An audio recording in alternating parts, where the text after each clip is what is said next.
Gloire à notre Dieu. Alléluia. Merci Seigneur. Amen. Alléluia. Notre Dieu est avec nous. Sa paix nous environne. Nous continuons le moment. C'est avec Dieu que nos vies prennent vraiment du sens. Amen. Dieu devient tellement réel dans nos vies. C'est là que ça prend vraiment, ça commence à prendre son sens. Que nous savons que nous devons vivre pour lui. Et même quel que soit ce qui peut nous arriver, ce n'est rien comparé à lui, sa grandeur. Alléluia. Donc nous étions à comment Dieu s'est fait connaître dans la nature. Et vous avez quelques exemples qui sont donnés parmi tous les autres que chacun de nous a pu donner, qui nous aident encore à comprendre et à apprécier la grandeur de Dieu. Donc je vous laisserai le temps de consulter, de lire ces parties. Mais ce que je veux dire, c'est que la dernière phrase, notamment avant la partie Dieu se fait connaître par la Bible, c'est que le message que Dieu a laissé dans la nature n'est pas suffisant pour le connaître entièrement. Quand on regarde la nature, on voit la beauté, on sait qu'il est beau. Quand on voit que tout est maintenu en existence, on sait qu'il est puissant. Mais comment notre relation avec lui? Comment il nous accepte? Comment il nous reçoit? La nature ne nous dit pas ça. C'est la Bible qui nous dit ça. C'est pourquoi c'est important. La Bible est importante. Durant toute l'histoire, Dieu s'est révélé à certains hommes. C'est ça qui nous a donné la Bible. Dieu s'est révélé à des hommes. Comme il est capable de se révéler à ton cœur. Et à ces hommes-là, Dieu leur a dit, écrivez ce que je vous dis. Et ils ont écrit. Et sur plusieurs années, plusieurs générations. Et c'est ça qui forme la Bible. C'est un livre, mais en fait c'est plusieurs livres. C'est comme si c'est une bibliothèque. La Bible est comme une bibliothèque. Et Dieu s'est révélé. Et ce qui est important à savoir, et c'est très important pour nous les chrétiens, parce que nous pouvons être de dénominations différentes, on peut m'appeler de ceci, je suis de telle communauté, etc. Mais c'est important de savoir que la Bible est au-dessus de tout.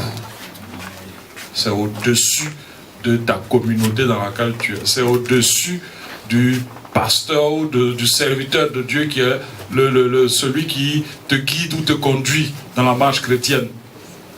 La Bible a une autorité au-dessus de tout. Parce que ça vient de Dieu. Qui peut venir parler quand Dieu a déjà parlé? Qui peut venir tourner à son avantage quand Dieu a dit c'est comme ça. Et c'est pas d'une autre façon. C'est important que la Bible revienne à sa place dans la vie de l'enfant de Dieu. Et qu'il sache la considérer comme ce qui est suprême sur toute chose. Parce que c'est Dieu qui a parlé. Alléluia.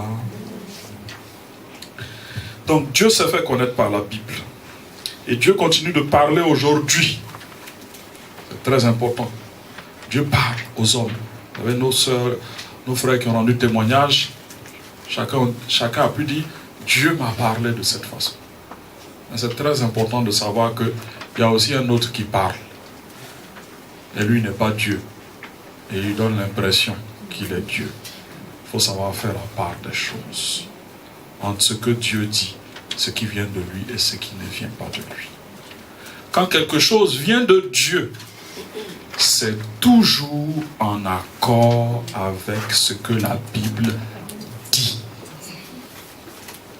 Et en tant qu'enfant de Dieu, c'est important de savoir mettre la Bible à sa place. Sinon, on devient la proie de prédateurs spirituels, on va dire comme ça. C'est-à-dire, ils ne connaissent pas Dieu, ils ont un titre. Et souvent, les chrétiens, quand ils entendent le titre, voilà, c'est un pasteur, il a parlé, donc, c'est un homme de Dieu, il a parlé. Mais ce qu'il a dit, là, la Bible dit quoi de ce qu'il a dit? Si la Bible n'approuve pas ce qu'il a dit, quel que soit le titre qu'il peut avoir, il représente ce qu'il dit, ne représente rien pour moi. Parce que c'est ce qui est confirmé par la Bible. C'est ça qui est utile pour ma vie. Alléluia. On vit dans une époque aujourd'hui où il suffit d'aller sur Facebook et puis il y a des enseignements. Voilà. On pense qu'il y a tellement d'enseignements.